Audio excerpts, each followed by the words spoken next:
আজি আগমনীৰ বৰমেৰাত AIUDF দলৰ আগমনী block কমিটিৰ মুৰব্বী যুৱ আৰু মহিলা মৰ্চাৰ পৰিচয় পৰ্ব অনুষ্ঠান সম্পূৰ্ণ হয়। এই পৰিচয় পৰ্ব অনুষ্ঠানত নতুনকৈ হৈ যোৱা কমিটিৰ লগত পৰিচয় হয় AIUDF দলৰ ওপৰ কৰ্তৃপক্ষৰ লগত। এই পৰিচয় পৰ্বৰ লগতে এই দলখন শক্তিশালী কৰাৰ ওপৰত আগন্তুক পঞ্চায়ত নিৰ্বাচনৰ বিষয়ে আদি কৰি বিভিন্ন দিশত গুৰুত্বপূৰ্ণ আলোচনা কৰে বিষয়ববীয়াসকলে।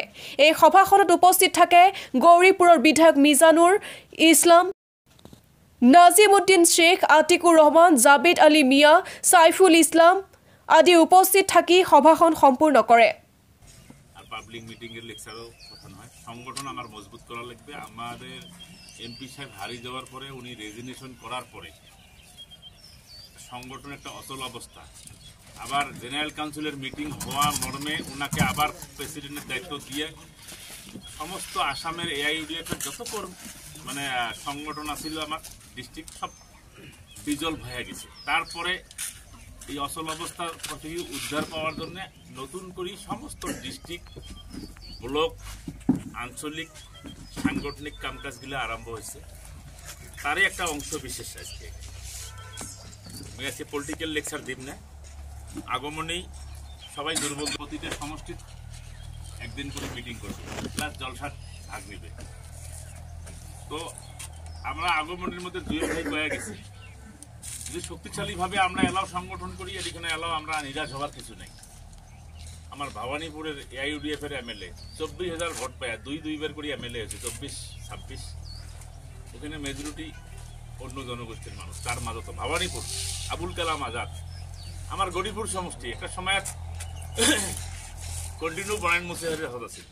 সেম ডেলিমিনেশন হওয়ার আগত গোলগঞ্জ সমষ্টির প্যাটার্ন আর আমার প্যাটার্ন একই আছে, কিন্তু আমরা AIUDF ওটিখানে আমরা মানে কমপ্লিট ফাইট করি, আমরা কিন্তু দখল করে পাচ্ছি এমন না।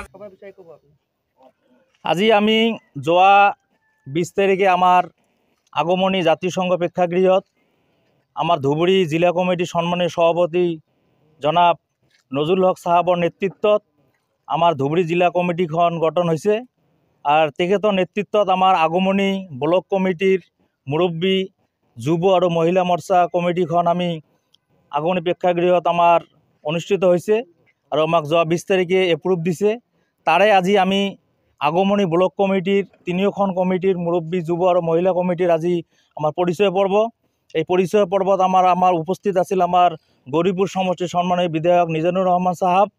তেখেতে মূল্যৱান ভাষণ দিছে আমাৰ আগন্তুক পঞ্চায়ত নিৰ্বাচনত আমি কেনেকৈ আমাৰ প্ৰতিটো গাঁও পঞ্চায়তত সভাপতি, কাউন্সিলাৰ আৰু আমাৰ ZPC আমি গঠন কৰিব পাৰোঁ। তাৰে আমি আজি আমাৰ সমূহ কৰ্মকৰ্তাই আমাৰ ব্লক কমিটিৰ লগতে আমাৰ আঞ্চলিক কমিটিৰ সমূহ কৰ্মকৰ্তাই আমাৰ যেহেতু আমি দেখিছোঁ উত্থান, সেইটো আমি গম পাইছোঁ যে আগন্তুক পঞ্চায়ত নিৰ্বাচনত আমাৰ AIUDF দলে আমি একত্ৰিত হৈ আমি আমাৰ প্ৰতিখন গাঁও পঞ্চায়তে ওয়ার্ড মেম্বার থেকে আমি ZPC আমি জিকাই লৈ সক্ষম হ'ম বুলি আমি সকলে আজি প্ৰতিজ্ঞাবদ্ধ হৈছোঁ। আৰু আগন্তুক আমাৰ প্ৰতিখন গাঁও পঞ্চায়তত আমি আমাৰ আঞ্চলিক কমিটিবিলাক গঠন কৰিম। তাৰে আমাৰ সাংগঠনিক দিশত আজি আলোচনা হৈছে। আজি আমাৰ আগমনী ব্লক কমিটিৰ AIUDF পৰিচয় পৰ্ব মিটিং আছিলে আৰু আমাৰ এই কমিটিয়ে আজি পৰিচয় পৰ্ব হ'ল। এই পৰিচয় পৰ্ব নেক্সট টাইম আমাৰ আঞ্চলিকবিলাক কেনেকৈ গঠন হ'ব, যিটো আফটাৰ ডেলিমিটেশ্যন সমষ্টিৰ যিটো আগৰ ধাচ আছিলে পৰিৱৰ্তন হৈছে আৰু নতুনকৈ আমাৰ কমিটিবিলাক প্ৰতিটো সমষ্টিত বনাই আছে, তাৰে আজি অংশ বিশেষ আজি এই পৰিচয় পৰ্ব মিটিং।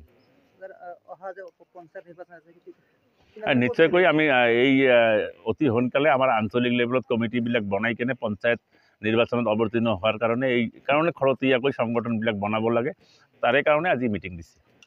স্যাৰ এদিন আগতে হেমন্ত বিশ্ব শৰ্মা কৈছে গোমাংস বন্ধ কৰাৰ কথা কৈছে, ইয়াৰ বিষয়ে কিবা প্ৰতিক্ৰিয়া দিব? সেইবিলাক পলিটিকেল কথা।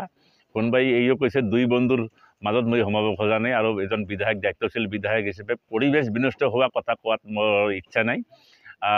তেখেত এজন দায়িত্বশীল চিফ মিনিষ্টাৰ হয় আৰু ৰখিবুল হাছান এজন প্ৰাক্তন মন্ত্ৰী, লগতে নতুনকৈ ধুবুৰীৰ সাংসদ। এই দায়িত্বহীন কথা বাৰ্তাই ৰাইজক নিশ্চয়কৈ খুব মৰ্মাহত আৰু দুখিত কৰিছে। খাদ্য ভাৰতীয় সংবিধানত সব যাৰ খাদ্য সেই সকলেই যাতে নিজৰ ইচ্ছামতে কৰিব পাৰে, আৰু সংবিধান বিৰোধী কথা কৈ কেনে পৰিৱেশ কলুষিত কৰাটো এটা ভাল হোৱা নাই।